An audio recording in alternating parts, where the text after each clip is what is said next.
Olá pessoal, tudo bem com vocês? Espero que sim. Hoje nós vamos continuar tratando do assunto ecologia, que faz parte do setor 143. A aula de hoje é o módulo 6 da apostila 2, que está lá na página 316 do seu material teórico. Pois bem, o assunto que nós vamos tratar hoje é a sucessão ecológica.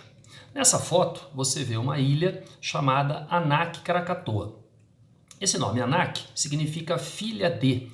Filha de Krakatoa é o nome dessa ilha que está em formação, porque a ilha original de Krakatoa ela veio aos ares, explodiu em 1883 numa grande atividade vulcânica que ocorreu nesse local. Toda a vida existente foi dizimada. E nessa nova ilha de Anak Krakatoa, após 50 anos do início da sua formação, os pesquisadores puderam observar uma jovem floresta já no local e cerca de 1.200 espécies de animais habitando a região.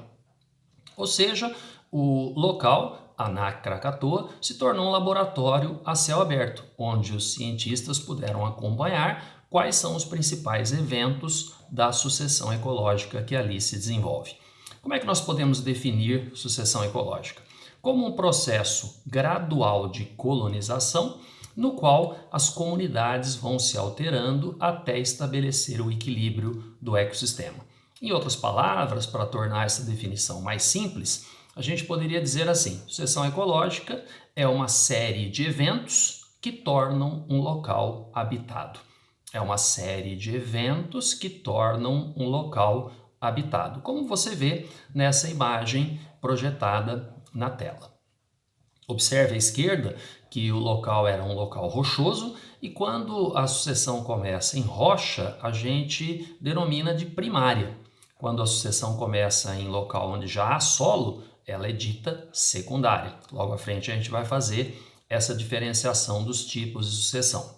Ok? E aí você nota que as comunidades de seres vivos elas vão se modificando à medida que o tempo passa, até que, como nesse exemplo, se estabelece no local uma comunidade estável e equilibrada. Essa conhecida, né? Acho que a maioria de vocês já ouviu falar da famosa comunidade clímax, que nesse caso é uma floresta, mas não necessariamente precisa ser uma.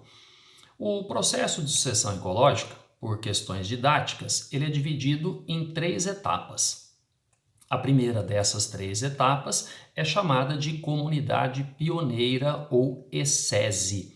Há ainda aqueles que chamam de ESSESIs. Tanto faz, comunidade pioneira é um bom nome. Por quê? Porque a comunidade pioneira ela consiste na chegada dos primeiros seres vivos, que justamente são chamados de pioneiros. Vale a pena colocar para vocês uma ideia que muitos exercícios trazem. O que os primeiros seres vivos, os pioneiros, encontram nesse local? Condições favoráveis ou desfavoráveis? Pensa um pouquinho. Um local desabitado, ele vai ser um local com condições desfavoráveis. É até comum os textos usarem o termo condições inóspitas, que justamente significa desfavoráveis. Consequentemente, os primeiros seres vivos, esses tais pioneiros que encontram condições inóspitas, desfavoráveis, eles têm que ser seres resistentes e pouco exigentes. Portanto, uma característica comum aos pioneiros, àqueles que chegam primeiro de um local que está sendo colonizado, 2 características típicas deles são essas: a maior resistência e a menor exigência. Uma coisa é importante que vocês pensem: os pioneiros, os primeiros seres a chegarem no local, eles devem ser produtores, consumidores ou decompositores? Pensam, se o local não tem nada vivo ainda, o local será colonizado, os primeiros seres vivos têm que ser autótrofos, correto? Tem que ser produtores, eles têm que ser capazes de produzir seu alimento, visto que o local não está habitado. E uma outra coisa interessante que os pioneiros fazem pelo ambiente é justamente criar condições favoráveis para a chegada dos demais seres vivos, das demais espécies, que por sua vez costumam ser mais exigentes e menos resistentes. Entenderam? Então os pioneiros eles são muito importantes para a colonização, para a sucessão num determinado ambiente. Porque primeiro, eles encontram condições desfavoráveis e são capazes de sobreviver nessas condições. E segundo, eles vão modificando o ambiente, tornando o ambiente menos inóspito, menos desfavorável para a chegada de seres que são mais exigentes e menos resistentes, que podem substituir os pioneiros ou podem se somar a eles. A gente tem basicamente dois exemplos de organismos pioneiros. Quando a sucessão ela tem início em rochas, que é a chamada sucessão primária, quem costuma ser pioneiro, na maioria dos exercícios que vocês vão encontrar, são os líquens. Lembrando que os líquens são uma relação mutualística entre fungos e geralmente algas, eventualmente cianobactérias, mas é bastante comum que junto com os fungos ocorram as algas. E os líquens, como são pioneiros, faz parte da função dos pioneiros tornar o ambiente mais favorável para os seres que vão chegar. E uma das coisas que os líquens contribuem para isso é através da liberação de substâncias químicas, como por exemplo alguns ácidos orgânicos, que não vem ao caso aqui o nome, que podem transformar a rocha em solo. Então é óbvio que tendo solo no local, a instalação de plantas que precisam fixar as suas raízes num local que permita isso, claro que vai favorecer a chegada desses seres que podem então se fixar no local, ok? Os líquens, eles são relações mutualísticas entre fungos e algas, são seres muito resistentes e pouco exigentes que podem se instalar na rocha e começar a transformar essa rocha em solo. Com a presença do solo, seres mais exigentes podem chegar no local. E quando o local já tem solo, o que geralmente caracteriza uma sucessão secundária, quem costuma chegar primeiro são as gramíneas. Elas são um bom exemplo de representantes pioneiros na natureza. É aquele mato que ocupa terreno baldio quando a gente faz uma roçagem de terreno baldio e um tempo depois esse terreno começa a ser colonizado por plantas, né? São aquelas plantas que a gente costuma chamar de mato, que na realidade são plantas bastante importantes porque elas vão criar as condições para outras plantas chegarem, justamente porque elas são bastante resistentes. Todos vocês sabem que aquele mato que cresce não precisa ser regado, não precisa ser adubado, não precisa ser cuidado. Ele vai para frente numa boa, né? O mato é aquilo que toma conta do local, justamente porque são espécies muito resistentes e pouco exigentes. Essa é a comunidade pioneira ou ESESI. Num segundo momento, o ambiente experimenta a fase de comunidade intermediária, também chamada de série. Alguns autores costumam colocar séries, ok? Comunidade intermediária, série ou séries. Nessa etapa, ocorre uma substituição gradual de uma espécie por outra, certo? A etapa de comunidade intermediária, ela pode ser representada assim. As gramíneas que se instalaram no local como comunidade pioneira, criaram condições para que se instalassem no local plantas de porte um pouquinho maior, as chamadas plantas herbáceas. E essas plantas herbáceas, elas podem criar condições, favorecerem dessa forma a instalação de plantas um pouquinho maiores ainda, que são os arbustos, plantas arbustivas, como a gente denomina. Essa fase caracteriza a comunidade intermediária. Aqui tem algo que vale a pena a gente comentar com vocês, que é o seguinte: durante a etapa de comunidade intermediária, duas situações podem ser observadas. A espécie que chega, ela substitui completamente a espécie que existia no local. Por exemplo, a presença de plantas herbáceas, essas que a gente está chamando de ervas no esquema, essas plantas herbáceas elas podem fazer sombra para as plantas gramíneas, que geralmente são de menor porte, e levar as gramíneas a uma completa eliminação do local. Portanto, houve uma substituição total das plantas gramíneas pelas plantas herbáceas. Ou então, isso pode não ocorrer. Vamos dar um exemplo agora usando os arbustos. Vamos supor que essas plantas arbustivas que chegaram no local sejam arbustos pouco compactos, arbustos por onde a luz passa sem grande problema. Então as plantas herbáceas, que são menores que as plantas arbustivas, elas não ficarão totalmente na sombra. Consequentemente, elas podem até diminuir em número, mas elas não desapareceriam, ou seja, ocorreria uma coexistência entre as plantas herbáceas e as plantas arbustivas. Perceberam? Uma espécie que chega, ela pode substituir completamente ou ela pode substituir parcialmente aquelas espécies que já existem no local. De forma bem geral, a substituição ela é parcial, né? Porque à medida que as plantas vão chegando, novas espécies de plantas vão chegando, as que já existiam no local não desaparecem necessariamente por complexo, ou pelo menos na maioria das vezes isso não acontece. E também aproveitando, vamos lembrar a vocês uma coisa que é didática. A gente está colocando até agora exemplos de espécies na sucessão apenas vegetais, né? Plantas gramíneas, plantas herbáceas, plantas arbustivas. E alguém pode estar se perguntando, né? Mas cadê o resto dos seres vivos? Os animais, os fungos, os protozoários e etc.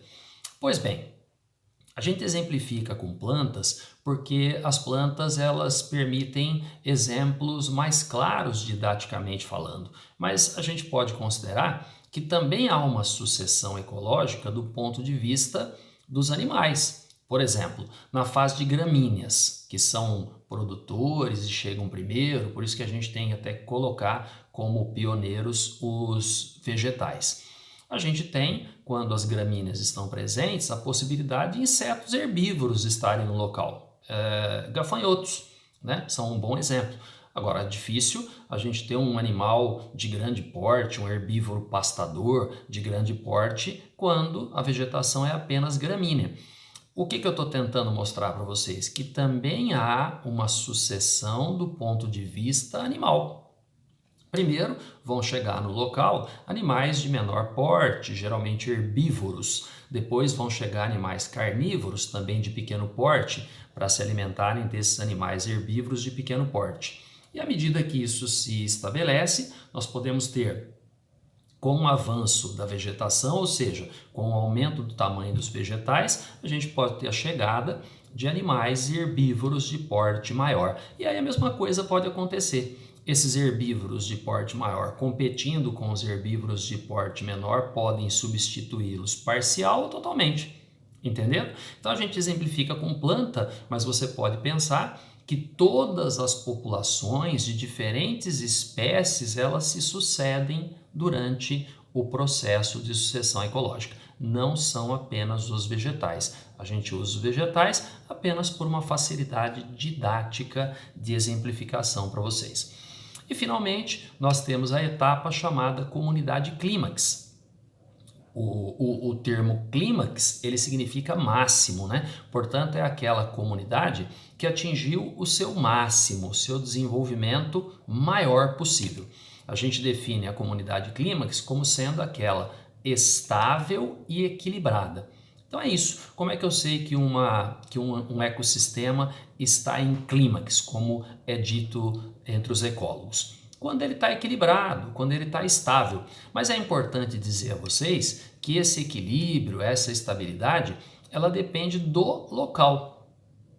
Porque, de certa forma, a gente induz vocês a pensarem, com o exemplo que a gente usa, esse da evolução dos vegetais, da colonização por vegetais, a gente acaba induzindo vocês a pensarem que um local só terá uma comunidade clímax se ele tiver árvores. Porque quase todos os exemplos que vocês vão observar nos livros trazem a comunidade clímax como tendo as árvores, né? Os vegetais de porte arbóreo.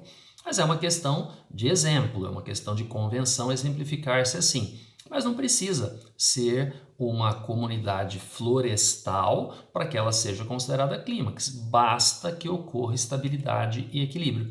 Por exemplo, uma caatinga natural é um ambiente estável e equilibrado, com uma diversidade muito menor do que uma floresta, ok? A gente pode então colocar uma observação aqui para não esquecer.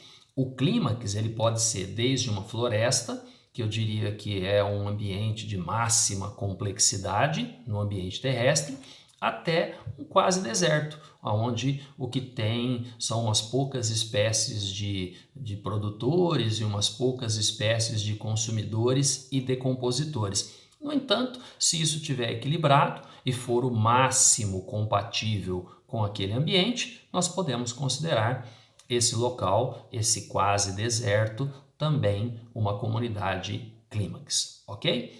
Essas são as 3 etapas da sucessão: comunidade pioneira, comunidade intermediária e a comunidade clímax, que lembra, a gente identifica pela estabilidade. Vale ressaltar que estabilidade não significa uma coisa estática. A gente, sempre que tem oportunidade, comenta isso com vocês. A estabilidade ela é dinâmica.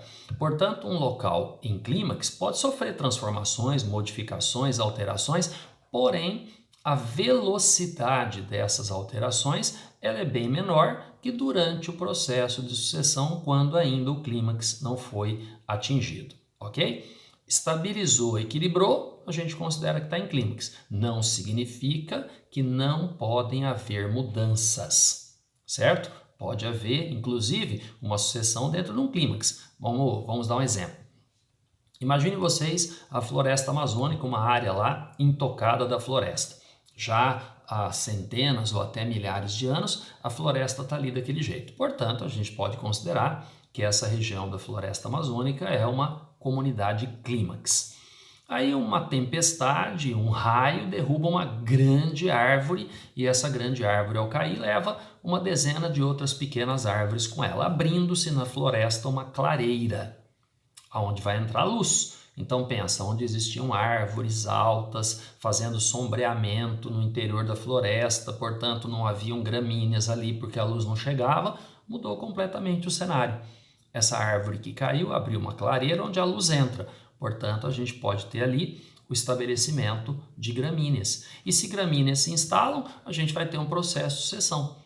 As gramíneas serão substituídas por plantas herbáceas, posteriormente por plantas arbustivas e finalmente, quem sabe, essa floresta ela cicatrize, né? Ela volte a ser um ambiente com árvores, com plantas de porte, como a gente chama, arbóreo. Perceberam? É a mesma coisa.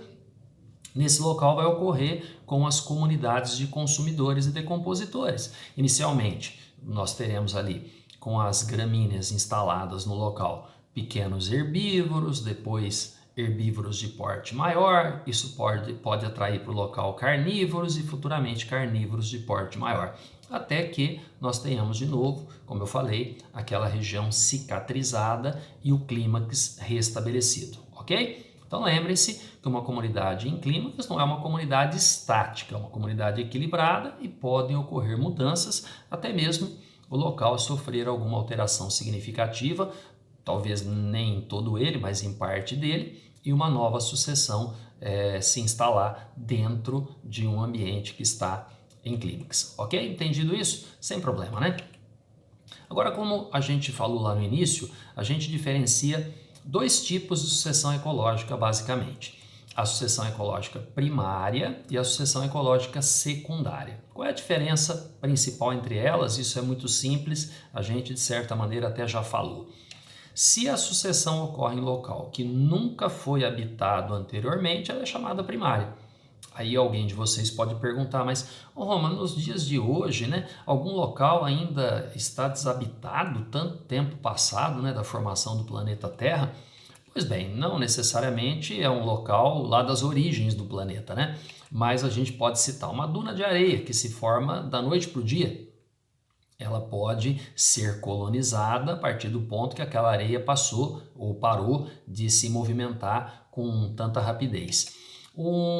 Como a ilha de Anak Krakatoa, que você está vendo aí ao fundo. Essa ilha é um ambiente novo, em formação. A lava que está derramando desse vulcão, ela está se solidificando e se transformando em rochas que podem ser colonizadas. E, eventualmente, também rochas resultantes de desmoronamento. Um exemplo, um morro. Aí ocorreu uma chuva torrencial, ocorreu um deslizamento e toda aquela terra, mais vegetação e mais os demais seres vivos sobre aquele local, eles com esse desmoronamento expuseram a rocha base.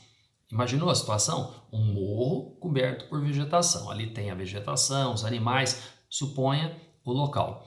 Aí ocorreu um deslizamento e essas rochas ficaram expostas. As rochas expostas nunca foram colonizadas. Então ali podem se instalar líquens, que é o que você está vendo nesse desenho, ok? Então uma sucessão primária pode ocorrer num local onde houve um desmoronamento expondo a rocha base, na qual vai ter a instalação de líquens, posteriormente de musgos, de plantas herbáceas e arbustivas e, quem sabe, se o local for favorável, a instalação de plantas de porte arbóreo, caracterizando uma floresta. Tá vendo? Como eu disse antes, a gente sempre coloca exemplos que a sucessão termina com a existência de árvores, mas isso não é obrigatório. Pode ser que as plantas de maior porte do local sejam arbustos, como é numa caatinga, né? A caatinga é uma comunidade em clímax, porém é um ambiente que você dificilmente encontra árvores de grande porte ou plantas que a gente diz plantas de porte arbóreo, que significa tamanho de árvore. E a sucessão secundária é aquela que ocorre em local que já foi habitado anteriormente. Local que já foi habitado anteriormente pode ser uma mata que ocorreu ali uma queimada, ou que teve a sua vegetação devastada, um desmatamento, né? Uma mata destruída, se o local for abandonado, ele vai experimentar uma sucessão ecológica secundária, até porque fica o solo no local, e a presença do solo já diminui bastante, já abrevia bastante o processo de sucessão inicial, que é a comunidade pioneira, né? Permitindo que espécies cheguem com mais facilidade nesse local. E também a gente cita como exemplo campos de cultivo abandonados. Isso que eu vou mostrar para vocês nesse exemplo é um caso real que aconteceu nos Estados Unidos, assim como é real a ilha de Aná Krakatoa, onde os cientistas estão acompanhando a sucessão que está ocorrendo ali. Esse exemplo é um exemplo que vem para a gente pelos livros de ecologia de uma situação que ocorreu lá nos Estados Unidos. Uma região que era usada para o plantio foi abandonada. Provavelmente uma recuperação de área do governo, a gente não sabe exatamente o que ocorreu, mas o local foi abandonado. Era um local que vinha sendo usado para o plantio de alimento para o homem. Supõe ali uma plantação de milho, né? Não sei se era isso, mas para você entender. Aí a última colheita foi feita e quem fazia uso dessa terra foi embora, por uma questão de legislação, de alguma coisa assim. E o local ficou lá abandonado. Os pesquisadores, então, passaram a acompanhar, sem interferir, o que aconteceu com o local. E já passou mais de 100 anos que isso ocorreu, que essa região, que esse campo de cultivo foi abandonado. Portanto, nós temos muita informação acumulada sobre o que ocorreu lá. Nos 10 primeiros anos após o abandono, o que se observou no local? A presença de grande quantidade de gramíneas. É daí que vem a gente falar que as gramíneas são pioneiras. Depois, a gente observou lá o estabelecimento, a instalação de plantas um pouquinho maiores, de porte herbáceo. Depois, arbustos. Nos próximos 75 anos, predominaram arbustos. E só depois de 100 anos após o abandono é que o local foi ocupado por árvores, por plantas de porte maior, recuperando assim aquilo que se acredita tenha sido a vegetação original do local. Aí a gente tem que colocar uma situação para vocês pensarem, né?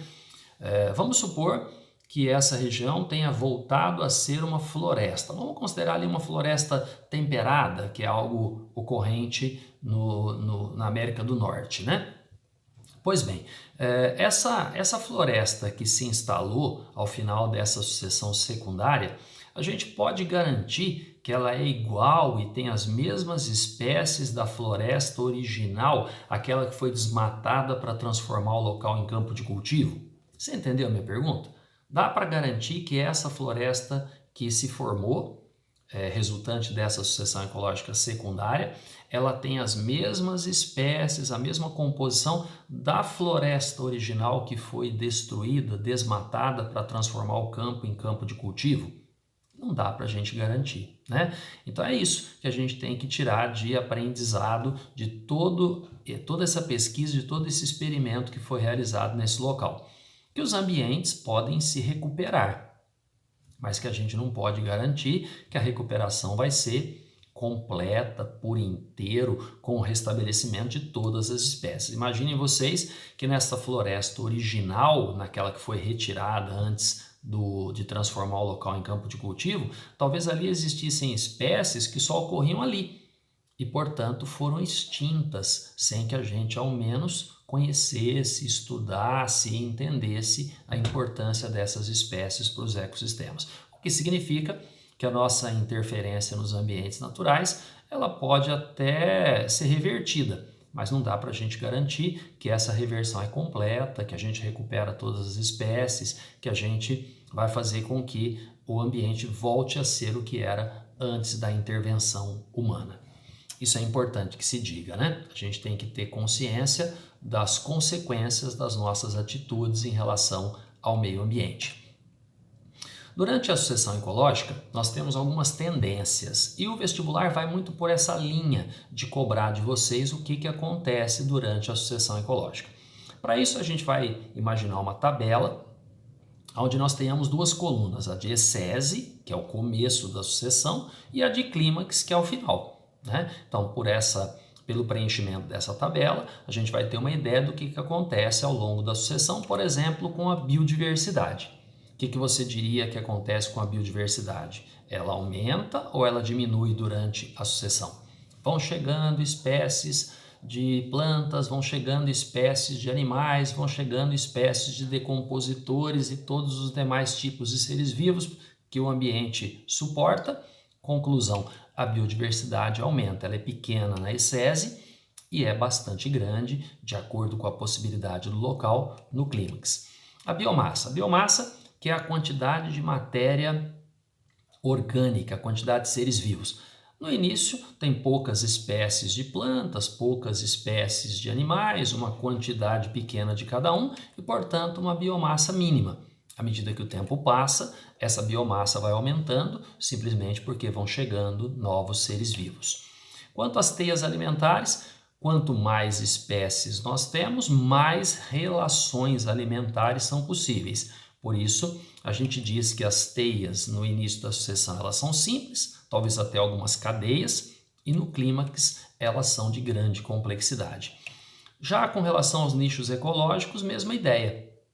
No início nós temos poucas espécies e, portanto, poucos nichos, e no clímax nós temos muitas espécies e, portanto, muitos nichos ecológicos diferentes no local.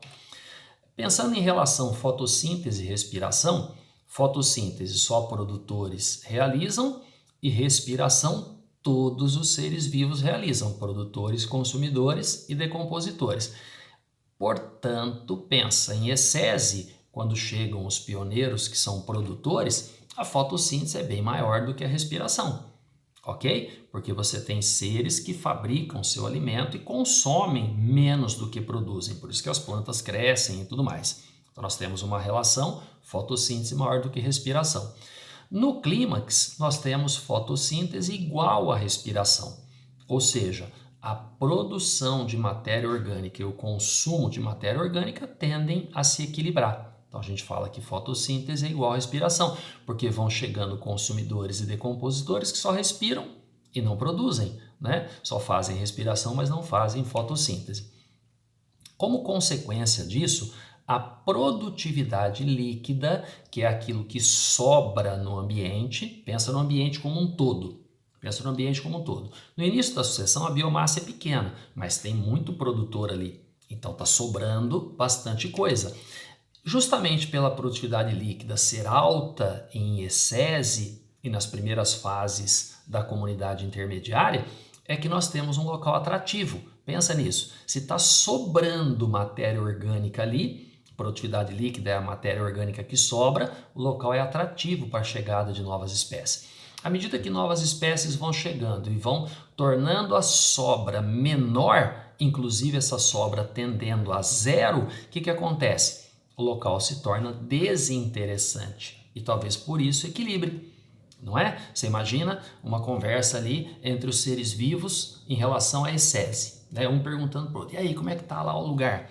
tá legal, tá sobrando comida? O outro responde, vixe, tá sobrando, pode vir que tem para todo mundo. E aí o local é atrativo, chegam espécies. No clímax, a conversa é outra, né? Pensa no papo cabeça. E aí, como é que tá lá? Tá sobrando? Ih, rapaz, não tá sobrando nada, o negócio tá complicado, viu? Se você não for muito resistente, muito competitivo, você não vai sobreviver lá, porque você não vai conseguir alimento. Tá melhor você nem ir se você não for muito competitivo. Percebeu? Então o local se torna menos interessante, poucas espécies vão chegando e estabiliza. É claro que podem chegar espécies competitivas que podem até substituir as que já estão lá. Por isso que a gente fala que o equilíbrio é dinâmico, ele não é estático. Deu para entender? Legal, né? Então essas são as principais tendências ao longo da sucessão. Observem que tudo aumenta, biodiversidade, biomassa, complexidade das teias, número de nichos, mas a produtividade líquida diminui. E o vestibular pega muito aí, tá bom? A produtividade líquida, no final da sucessão, no clímax, ela tende a zero. Para a gente justamente aproveitar essa ideia, eu coloco aqui um desafio para vocês pensarem. Vocês estão vendo aí a floresta amazônica, né? Considerada uma comunidade em clímax. Aí se eu perguntasse para vocês, esse local, ele tem fotossíntese maior ou igual à respiração? Sendo uma comunidade clímax, a tendência é ter fotossíntese igual respiração, correto? Então aquilo que é produzido no local é consumido no local. Por isso que é incorreto a gente considerar a floresta amazônica um pulmão do mundo. Como já foi dito um dia, hoje essa expressão está em desuso, abandonada, até porque se você parar para pensar, pulmão libera CO2, né? Ele não libera O2. Porque quando alguém fala isso, que a floresta amazônica é pulmão do mundo, é no sentido de enaltecer que ela produz muito oxigênio, produz o oxigênio do planeta, né? Isso não é verdade. Até porque, para pensar, se fosse, né, um local de grande sobra de oxigênio, ainda assim não seria um local de grande produção para o planeta, porque é uma coisa minúscula, né? Pensa a floresta amazônica em relação ao planeta todo. Ela é uma região pequena de uma parte da superfície de terra emersa do planeta. Quem são os grandes produtores de oxigênio hoje em dia? As algas do fitoplâncton, até porque a água cobre 3/4, 75% da superfície do planeta. A floresta amazônica não cobre nem 5% da superfície do planeta. Ok? Então é muito pequena para produzir oxigênio para o mundo inteiro. Então, abandona esse negócio de pulmão do mundo, porque isso não é real. Em hipótese alguma, isso é verdadeiro. E para a gente finalizar, eu mostro aqui para vocês, para te fazer uma pergunta, né? Um campo de cultura, ele é um estágio jovem, tá? Por que é um estágio jovem? Porque num campo de cultura é para predominar produtores, né? Pensa bem. Se a gente fosse comparar um campo de cultura com um processo de sucessão, o campo de cultura é mantido em ecese. E aí você entende uma coisa, né? Primeiro, produtividade alta, né? Porque em ecese a produtividade líquida é grande. E é muito difícil manter um campo de cultura sem praga, sem gafanhoto, sem lagarta, sem aves que comem sementes, não é? Frutos. Por quê?